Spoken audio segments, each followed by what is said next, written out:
కొండ నాలికకి మందు వేస్తే ఉన్న నాలిక ఊడిందని ప్రస్తుతం అట్లాంటి పరిస్థితే ఉద్యోగులకి సంబంధించి గ్రామ వార్డు సచివాలయ ఉద్యోగులు.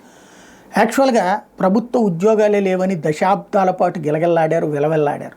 అట్లాంటి వాళ్ళకి ఓ పరీక్ష, ఆ పరీక్ష తర్వాత నేరుగా ప్రభుత్వ ఉద్యోగం, 15,000 రూపాయల జీతం, ఆ తర్వాత పర్మనెంట్ 2 సంవత్సరాలు తిరగకుండానే వచ్చింది.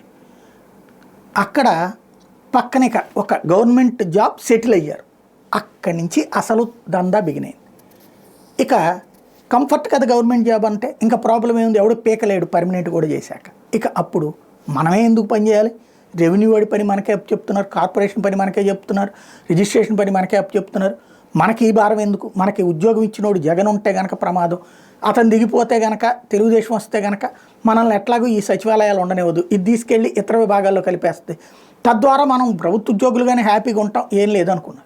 కానీ వీళ్ళనే టార్గెట్ చేసింది తెలుగుదేశం ప్రభుత్వం.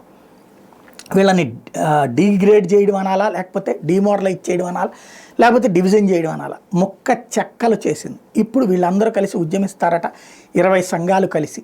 ఏమని చేస్తారు, ఎవరు పట్టించుకుంటున్నారు, ఏం జరుగుతోంది? ఇళ్ళ దగ్గరకు వచ్చే వాలంటీర్ ఆగిపోయి ఇంటి దగ్గర సర్టిఫికెట్లు ఇచ్చే సచివాలయం ఆగిపోయినప్పుడే పట్టించుకున్నటువంటి వాళ్ళు వీళ్ళు ఉద్యమిస్తే పట్టించుకుంటారా? చూడాలి.